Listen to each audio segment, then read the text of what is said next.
Welcome, everybody. My name is Gary Grote. I'm the Executive Director for the Greater East Aurora Chamber of Commerce, and we're here for our first presentation in 2022 of Real World Careers, Meet the Professionals. And today we'll be meeting with Stacy Bastian, who's the Administrator of Absolut Care of Aurora Park, and also Theresa Smith, who's an occupational therapist at Absolut. So I'd like to thank you ladies for being here today. I'd also like to thank Absolut for being a Chamber Sustaining Platinum sponsor, supporting this program. We really appreciate it. And also to Moog is a title sponsor. So we truly appreciate your support of this too. So, but what we're here to do is we're here to connect students and teachers directly with individuals in various careers and industries to provide a background and pathway to a possible career in the fields that we discussed, that we'll be discussing in the upcoming months too. So today, with Absolut Care being represented, we'll be talking about careers in the healthcare field. And I'm going to ask Stacy to start.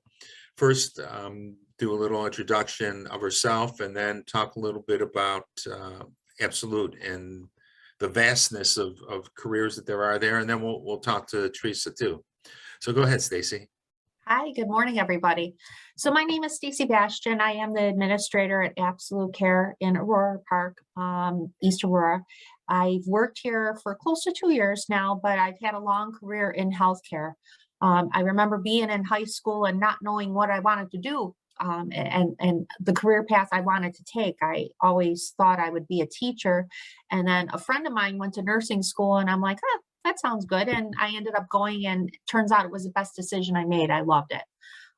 Besides being the administrator for the facility, I am also a registered nurse. I started my career as a certified nursing assistant. Then I went back to school to become a licensed practical nurse, registered nurse. I went and got my bachelor's degree, and lastly, my administrator license. Long-term care has been a passion of mine, making a difference in the lives of others, caring for people as if they're family, and it's been very rewarding, priceless. Facilities like ours, when you think about nursing homes, you think nursing. You know, that's the career that's available to you, but there are so many different other opportunities available in our type of setting. Individuals could work in our therapy department as a physical therapist or occupational therapist, which Theresa, my colleague, will be speaking to you about shortly. There are dietary opportunities, cooks, servers, individuals that work the mechanics of the kitchen, maintenance workers, housekeepers, receptionists, clerical staff, social workers, and the list goes on and on. So there are many different opportunities at a setting like ours. And what's amazing is this facility, this organization does support our staff with continuing education. I could speak from this on a personal level. The organization actually sent me back to school 3 separate times. And I'll tell you, it's life-changing. This is coming from a girl that grew up on the east side of Buffalo in a single family home. And, you know, those opportunities going back to school, I wouldn't be where I am today if I didn't have that. So, you know, there are many opportunities in healthcare. You'll always have a job in healthcare, and it's a rewarding opportunity to make a difference in the lives of others. And, you know, that self-satisfaction, truly, it's priceless. So again, you know, if you're thinking about a career in healthcare, or interested in seeing what's available in a setting like this, you know, we have opportunities where you could come in at an entry level, either as a volunteer or working in our activities department or dietary, or even coming through for a tour in internships. So it's certainly worth exploring. You know, even if you're the person that doesn't quite know what you want to do, it's worth looking into. And, you know, our setting does provide flexible schedules. You know, whereas if you look at, I'll pick on Tim Hortons, and I love Tim Hortons and their coffee. God bless the people that work there. They save my life every day. But compared to working at a Tim Hortons where maybe your schedule, one day you're working days, one day you're working evenings, and maybe not have a set schedule. At our type of setting, there are set schedules, set shifts and flexibilities for individuals that are continuing their education. Stacy, can you talk about, for those people who might not know, here in the East Aurora location, just the size of it in terms of the number of employees that you have and the number of people that you serve? Currently, we are a facility that has 320 beds, so the potential to take care of 320 residents here. We handle individuals that are here for long-term care, which means basically this is their home and they reside here, or individuals who come here for rehab. I always thought of it as the best of both worlds from a nursing component, because you get that exposure to acute health issues, rehabbing people maybe after a hospitalization, a surgery, an accident, if you will, rehabbing them to the point where they go back home. So you get that acuity, that grittiness that you see in a hospital, but you also get the opportunity to develop rapport with the families and the residents. It's looking at them more holistically as opposed to that, task-orientated approach. I currently have a staff of 405 individuals, but we are growing. So there are many opportunities. We're always hiring. We're looking for people that have that compassion and care to make a difference in the lives of the residents we serve.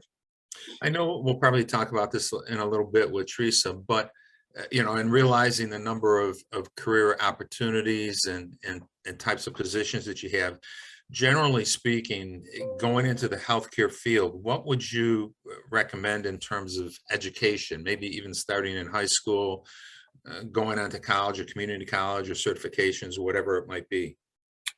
That's a good question. I know that the high school programs have the opportunities where they partner with BOCES programs, and it's an opportunity to look into healthcare careers at an entry level, giving you more information and more exposure to different healthcare settings if you're considering going that pathway. And it doesn't have to be just nursing. It also touches on therapy and other job roles that are available. That's probably a good opportunity for individuals if they're considering healthcare. It gives them more of a deeper dive to assess, is this right for me? In regards to schooling, I remember coming right out of healthcare and or out of high school and going to college, and it was difficult to navigate because, going into college, it's different from high school. They put you in with so many credit hours and that, and it can be overwhelming. So I would encourage high school students to work closely with their guidance counselors. I would make sure that when you transition to a college setting that you're also working with your counselor there. And, if it gets to be too much, slow it down. Don't take, so many credit hours. You can do your electives, your prereqs prior to getting into your major, so that when you do get into your major, whether it be physical therapy, whether it be nursing, you could focus on that, because it is a lot of work. And don't procrastinate. If you get assignments, don't wait till the last minute. Make sure you're doing them proactively. Really good advice. What about internships? Do you offer that as another opportunity for students to have that kind of experience? We do. We are open to internships here at the facility. I encourage, my daughter is also a registered nurse, and she went through a high school BOCES program with one of the area high schools and one of the area BOCES programs. And she actually took an entry-level job in a long-term care facility working in the activities department. But prior to that, she volunteered a lot, and it gave a lot of exposure to the setting so that she had a baseline of the knowledge of what was available there, and that was very helpful. So yes, there are volunteer opportunities, there are entry-level jobs, like I said previously, in our activities, in our housekeeping, and our dietary departments. And then there are opportunities to grow where, facilities like ourselves or others will support you with continuing education. And I mean, to graduate college, at a young age and not have any college bills behind you, that's huge. Right. Yep. I think that's really important what you mentioned, not only the internships, but just generally volunteering. I mean, you can, the whole world's open to you if you do that. It's can offer great experiences to people and great opportunities that they might not otherwise have. And I think a lot of people don't look at that as an opportunity. So it encourage our students to look at that option too. So. Well, it's Um, scary. Pardon? It's scary if you go Yeah. into any healthcare setting, Right. you see a lot of different things. And I think, that gradual coming in and learning about the setting gives you a familiarity where it's not as intimidating when you actually start a job role in that area. Right. Just a quick example, several years ago, we had an exploring program for students for careers. And one of the businesses we stopped at was a veterinary hospital. And the doctor and these students were really interested in getting into, small animal care and things like that. And the doctor said, okay, we're going to do an operation on a I think it was a hamster or something like that, just so before we go in, you realize what's going to happen. And everybody was pretty positive about it. Yeah, let's do this. And there was one student, once the surgery started, who got a little woozy and passed out. And that tells you right away, okay, I've tried this and this is not for me. And you didn't invest a lot of time and a lot of money into something that you weren't sure about. So. But to even touch on that further, I have the weakest stomach in the world. People that have known me for a long time, they're like, how the heck are you a nurse? But exposures like that may not be the end all say all. When you're in the moment, the adrenaline kicks in and you do the task you're trained for. So, even if you have an episode like that, that doesn't mean that it isn't possible. Take it from me, it can still happen. That's a good point too. That is a good point. So, but at least knowledge is power. The more knowledge you have, the more baseline you have on the different careers and what the settings are and what the responsibilities are. Chances are that promotes success in that area. Right. All right. Well, great. How about Theresa? We're going to turn over to Theresa. We're just social distancing with the pandemic. One moment, please.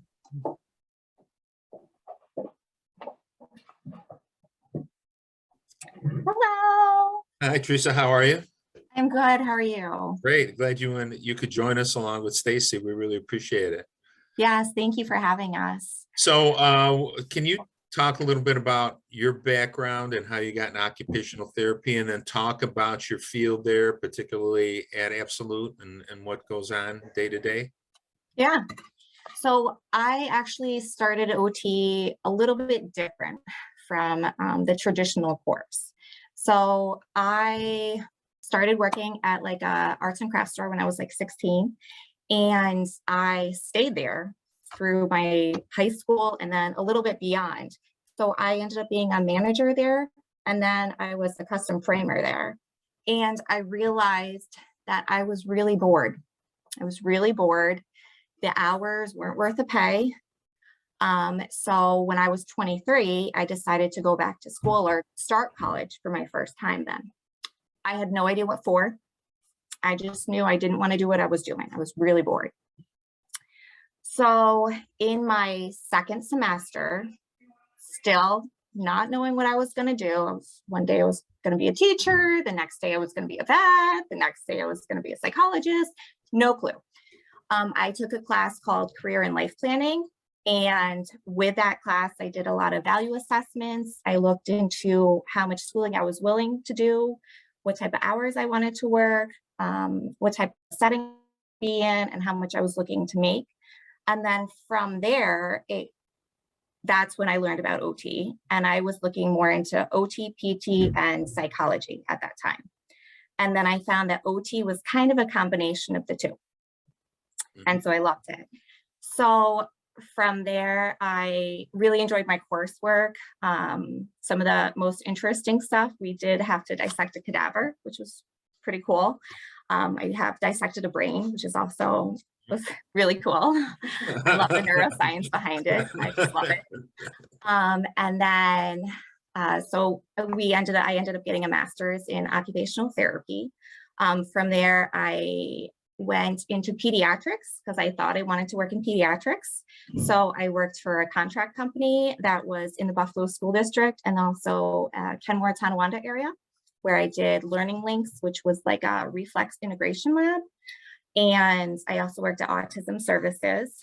Found out I didn't really like working in that field as much. And I did do early intervention a little bit on the side as well. And then I came here about 5.5 years ago, and I love it. I found my passion. This is exactly where I'm supposed to be. And I just love being an OT. So for anyone who's still kind of like confused, okay, what is OT though? So occupational therapy refers to whatever you do to occupy your time in your day-to-day life. So in a long-term care setting or in a subacute setting, we help people to get stronger, for physically stronger, their balance better, their coordination, their strength, their spatial awareness, to be able to do their day-to-day activities. So that would include getting dressed, going to the bathroom, moving around in their environment. Do they have the cognition to make a meal for themselves? So we do sometimes do cooking sessions with people where we'll have them make French toast or scrambled egg or something, just to make sure that they can coordinate all the different components of that safely. So when they go home, they don't start a fire and start trying to take something out of the oven and then fall and break their hip, things like that. I do also like how we have the subacute component here. So subacute means you came from the hospital, you're not ready to go home yet. You're still very, very weak. You still need a lot of help. So this is where we work with them to get a little bit stronger. So we've seen people where they've had a stroke and haven't been able to move one entire side of your body. And even people where it's called visual neglect or neglect, which means that they don't, not only are they not moving that side of their body, that entire portion of their world doesn't exist. So they'll get dressed and only dress half their body, not because they're not physically able to, because the brain doesn't recognize that it's there. And I find that so interesting. We've also worked with people where they had a motor vehicle accident or a parachuting accident, or they had limbs amputated. I've worked with people that had fractures in their arms to kind of rehab them back so that they're able to get dressed. We do splinting. So even in schools, we had to create splints to put on people, which was really interesting as well. A lot of positioning. So wheelchair positioning, different types of cushions, different type of pressure reliefs to keep you from getting pressure sores. And then we do have like a psychology component in that sense, we had to take a lot of psychology courses throughout our curriculum and kind of find ways for people to be as independent in their lives, even if it's challenging for them in that aspect. So whether it's just compensatory strategies like creating checklists and putting your pills in your sorter, things like that. So yeah, I love it. Just well, I mean, and obviously that shows, that really shows, and that's great. A couple things, I guess. That one, if you can just go back a little bit, I know you said you started college a little late when you were 20. How long did it from when you started there to get to where you started at Absolut? Just to give students a little bit of time, in terms of a frame of mind of how long it might take them to follow your path. So I it's a master's program to become an OTR, and I believe now it's a bachelor's program to become an occupational therapy assistant. So I went to school for 5 years. I did a 3+2 because I went to UB and they had you get 2 year for just your general eds and then 3 years in the actual program. Our program included doing some field work. So well, before getting into the program, I did have to volunteer at,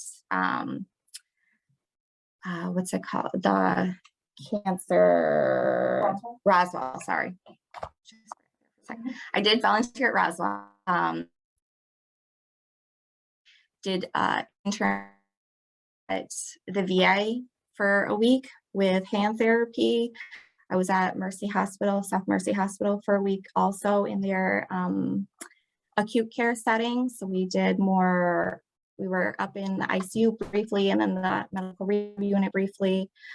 And then I spent a longer time at Smallville Elementary out in Williamsville. I did a 3-month rotation there. And then I also did a 3-month rotation out in Greenfield.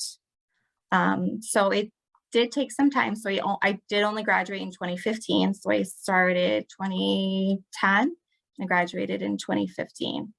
So. But all that time it provided you with some actual hands-on experience too, in addition to your volunteering and to required courses and things like that. So you really got a taste for what occupational therapy was about.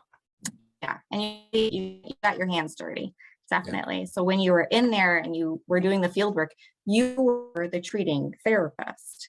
And then you had somebody with you, your CI or clinical advisor, who would kind of direct your treatment approaches, make sure that you were safe, teach you the ropes. You had on-the-job training before you were actually being paid for it or on a job.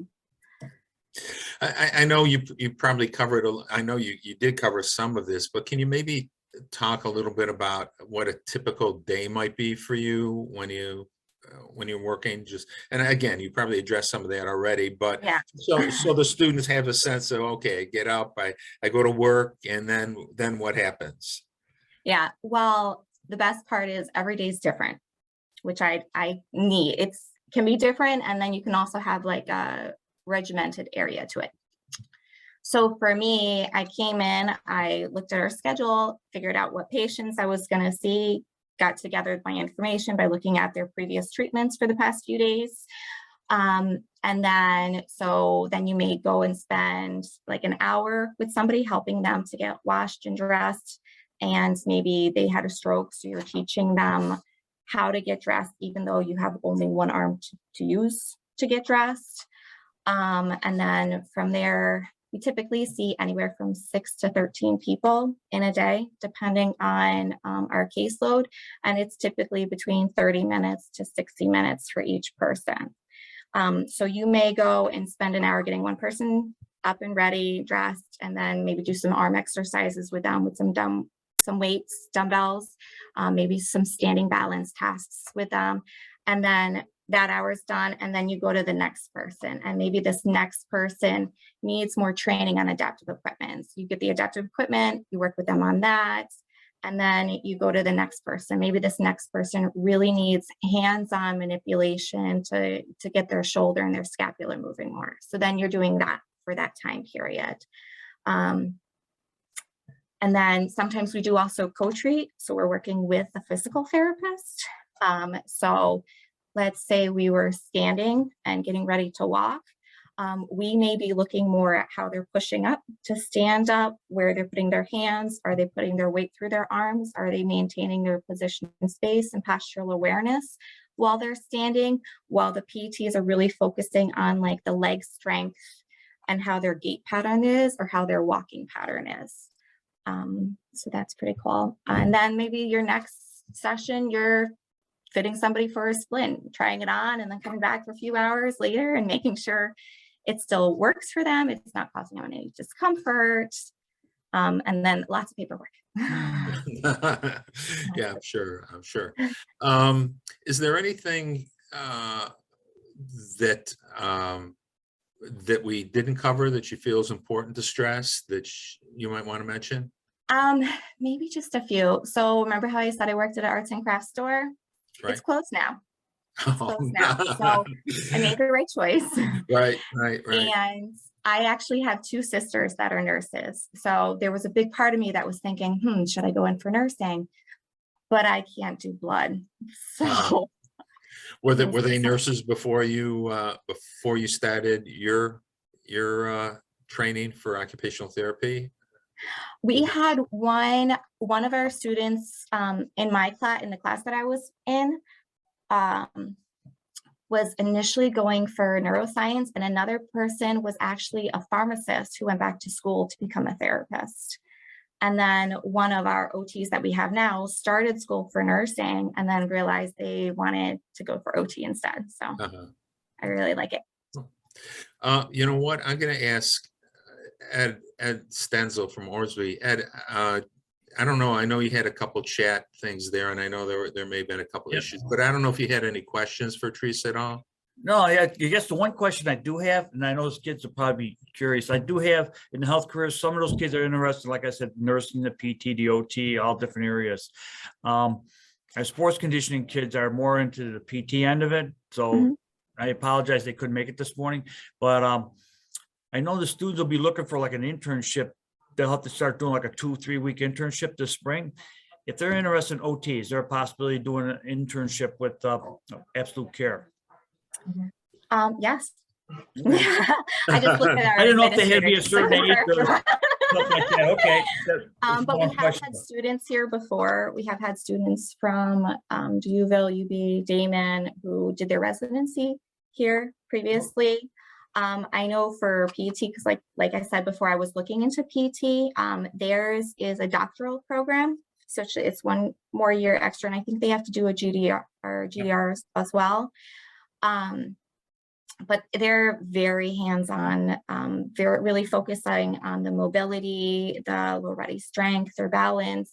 It really kind of works well because we all work hand in hand to really see the person as a full picture. Right. And then we do also work with, again, the speech language pathologists, who in this setting, they focus on swallowing as well as cognition and articulation. So you really get the full person with all three. Oh, okay, cool. Would they contact you or would they contact Stacy? I believe it would be for Stacy, and then also probably contact also our rehab director, Lori Mueller. She's just not in at this time. Okay. Yeah, is there like a phone number or email link they could start off with? So the main phone number for the facility, 716-652-1560. Or my email. Or Stacy's email. SBASTIAN at absolutcare.com. No E at the end of Absolut. No E at the end of Absolut. And it's all on our website. Okay, that helps me out. Right. Anything else, Ed?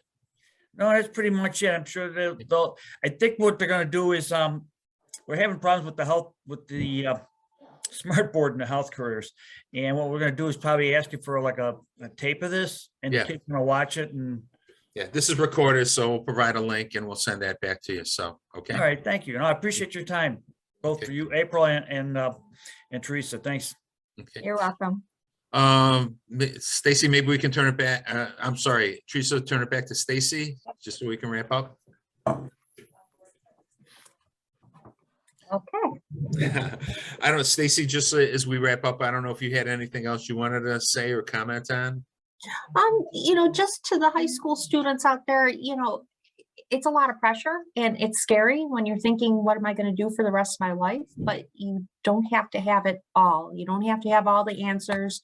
Go out, ask questions, do internships, do volunteering. That will help shape the direction that intrigues you. And when you're thinking about the career and the rest of your life, you want to love what you do. You spend a great deal of time at work, sometimes more than you do with your family. You should like what you do. So I encourage you to, ask questions, use resources, go out there, explore, and if you don't know the answers right away, you certainly start with the liberal arts, but you know, make sure that you're asking those questions because, you know, there's so many opportunities that are available, and we certainly need people that are caring and compassionate to come into our field. Well, great. Well, thank you very much for your time today and Thank for you. Teresa's time. We really appreciate it.